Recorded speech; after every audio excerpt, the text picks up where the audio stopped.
Hey guys, I'm Dov, and today I'm back with more Total War Warhammer 2 online action. We're going to be taking the Empire today, facing up against the High Elves. It's a very interesting matchup. We'll go ahead and talk through a few things here.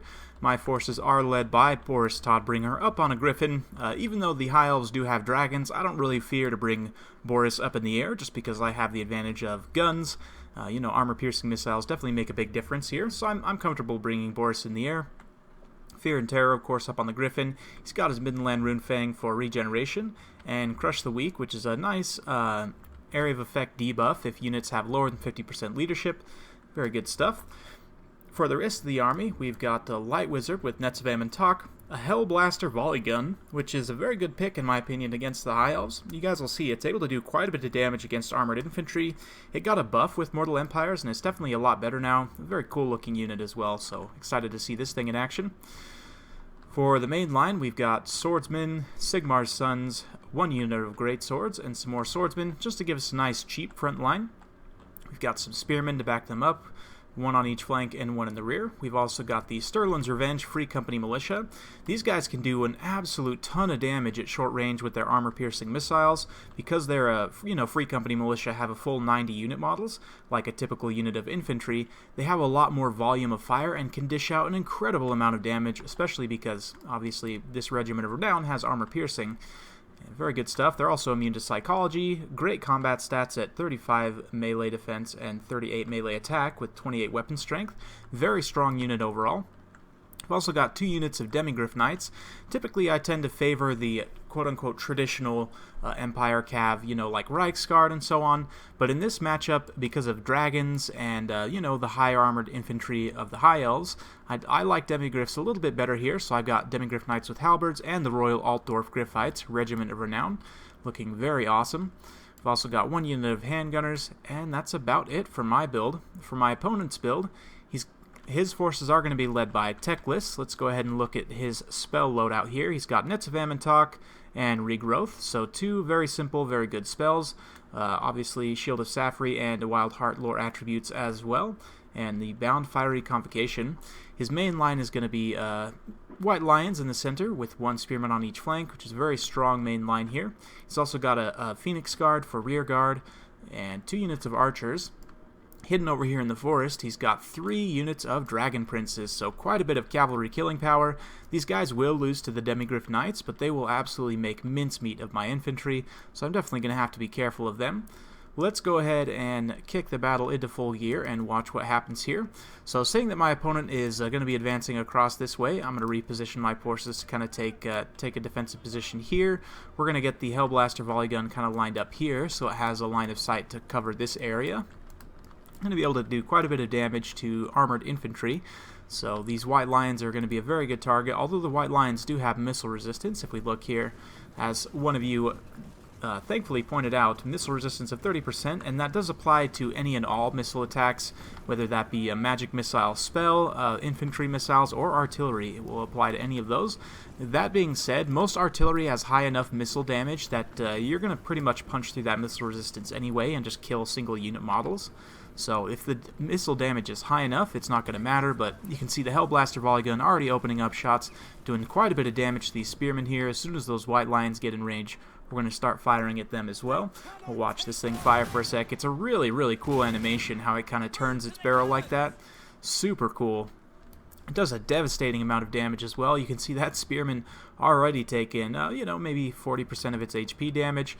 And of course, doing HP damage before your enemy engages is very, very important against the High Elves. If you can drop that martial prowess, obviously your guys will trade a lot more effectively. So as these White Lions advance, you can see the bullets coming in here doing an absolutely devastating amount of damage, just blowing up a few of them here. It's a very, very fun unit, and it was never super good in Total War Warhammer 1, so I'm glad it kind of has somewhat of a niche in this matchup now. My opponent now just advancing across the line. I was doing a little bit of scouting with Boris over here.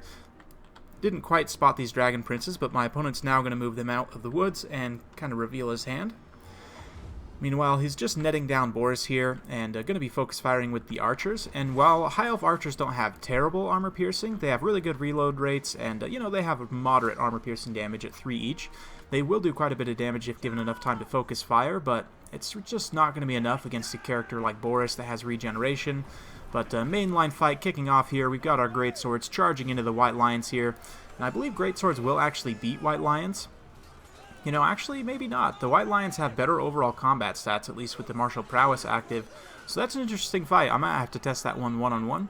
Sigmar's Sons obviously would lose here, but this White Lion had taken quite a bit of damage from those Free Company on the high ground and from the Hellblaster Volley Gun. So Free Company now just taking a commanding position here, but we're going to move them slightly forward. A few of them are going to get caught by that fiery convocation, but it was mostly a dodge there.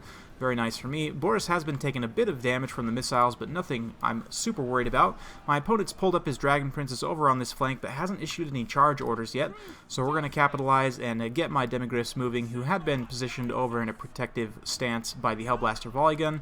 Since my opponent's repositioned all his cavalry over here, we're just going to start charging through with these Spearmen, Royal Altdorf Gryphites as well.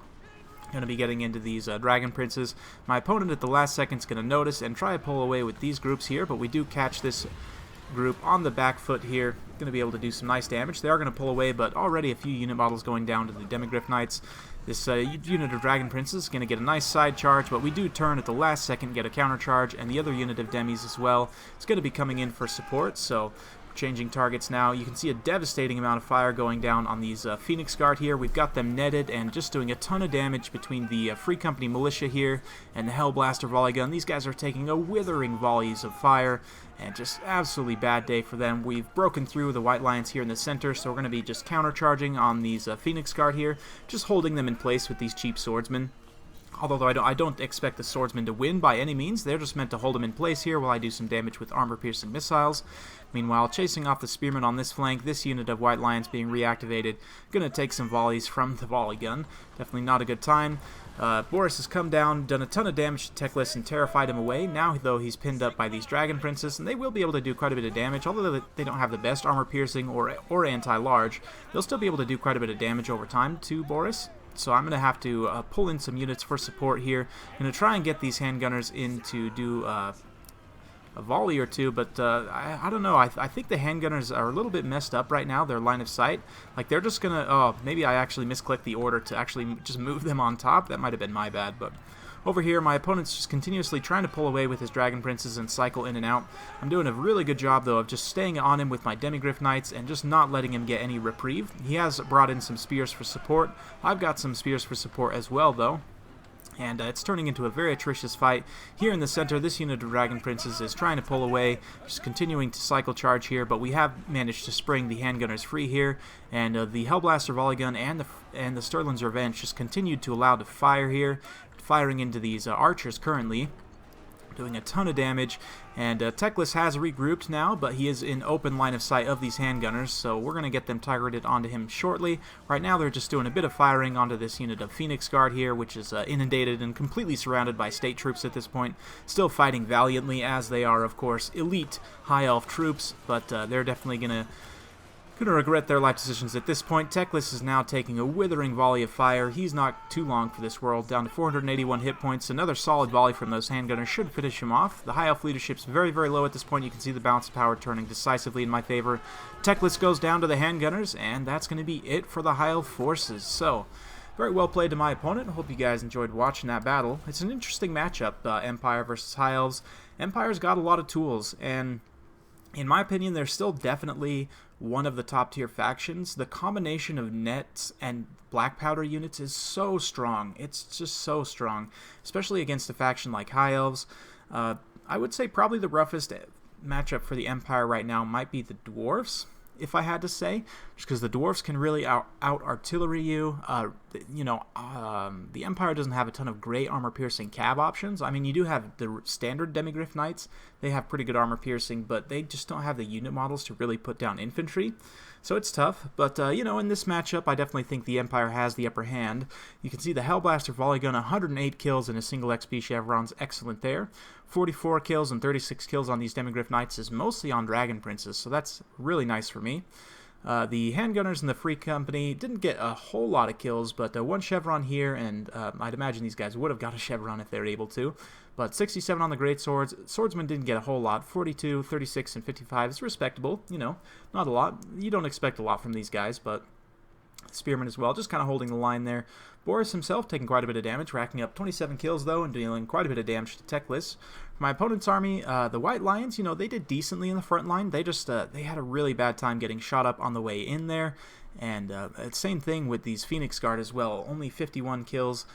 You know, they would have been very useful if my opponent had been able to keep Teclis on the Phoenix Guard. I wouldn't have been able to charge Boris down, or if I did, I would have been punished severely for it. But the Dragon Princes, I think, were where my opponent really needed to get his due. One of them, he did manage to get an XP Chevron, but the other one's not quite paying off. Still, though, I quite like this army composition. I think it's pretty strong overall. You've got the archers to outrange handgunners. You've got the Dragon Princes to deal with infantry, as well as the White Lions and Phoenix Guard to potentially deal with, you know, Griffins or Demigriffs. So I like the build quite a bit. Let me know what you guys think. What kind of build would you take as the High Elves against the Empire? If you like this kind of content, like and subscribe. I'm keeping it coming with more Total War Warhammer 2 content every single day, so stay tuned for more, and we'll see you next time.